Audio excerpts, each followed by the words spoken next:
I didn't really know what I was getting into 100%, but I knew I liked dance and I did see a lot of that with my friends' stuff. So I was like, didn't really have any major concern. Yeah, I was very nervous. They didn't know what to wear. I was like, oh, what's everyone going to be like? I just wasn't sure if I'd get along with the other students and stuff.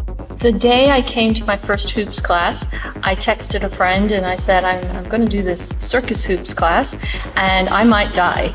So my impression was that I was going to be really awful at it. I had no idea what I was getting into, but I suspected it would hurt and I'd probably be awful at it.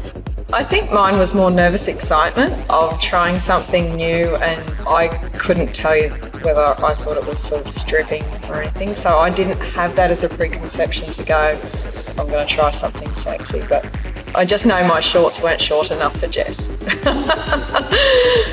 I've always been kind of like a relatively fit person, but I've never had particular, dancing skills. I've never had any upper body strength. And so I was like, oh, those seem like things that I will need to join. And so I thought maybe because I didn't sort of have those skills that I maybe should come.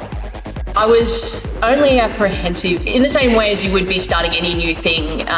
What if I'm not good at this? What if I suck at it? What if I embarrass myself? What if it's not very much fun? Anything that you try that's new, you'll always have that coming into it. I don't think I had any specific, oh my God, it's pole dancing, what are people going to think kind of things, but I tend not to be concerned about what people think of me too much anyway. Can I tell people that I'm doing pole dancing? Is that something weird? Are people gonna judge me and think weird things about me because I've decided that pole dancing is a sport I enjoy? I found the class very warm and friendly, and I was a beginner, but so was everybody else. And so I didn't feel awful compared to the other students. I just was like, oh, we all are sort of awful, but that's okay. From the start, you just don't need to be good at anything, really.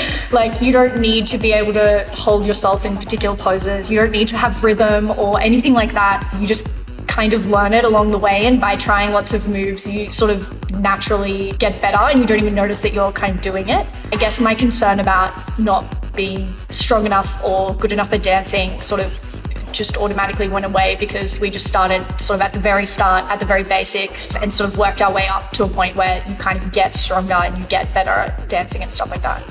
I can remember being confronted about wearing of the booty shorts. That was like, oh geez, okay, these are actually really small. And the usual sort of nobody wants to see my butt kind of thing before you get over the fact that nobody cares about your butt. So I think we arrived and she was like, oh, you just have to wear like shorts and stuff. Does everyone have shorts? And I think everyone in my class was around my age, so that was probably helpful for a first class. I think I was very nervous, very sweaty, which is not good for pole because you need grip, but it was really lovely. The teacher was really lovely, very welcoming. We're all kind of all in the same boat, all the students, but yeah, it was very reassuring when we got to the class. I really enjoyed the atmosphere. I really enjoyed the melding of the fitness plus empowerment that you get from pole, and you get that right from the start because it teaches you how to be comfortable moving your body in a way that is comfortable with looking like that, with being who you are and being able to inhabit the space that you're in. It was challenging because we practiced climbing up on the hoop, which is such a foundational basic thing to do, just climb up on the thing. And I realized how unfit I really was because I really struggled to even like hook a leg up. When I left class that day, I went home and I laid on the floor and I was like, I'm never moving again. But that was actually a really good starting point because now I can look back at that and I can say, well, there's where I started. That's part of what motivates me to keep coming. One thing I'd say to students for their first class is be excited. It's something new, it's something that's fun. I completely understand that you're nervous and a little bit anxious sometimes coming into your first class when it's something completely different that you haven't done before. But the whole point of the classes is for fun, for a little bit of fitness. So just be confident and enjoy yourself.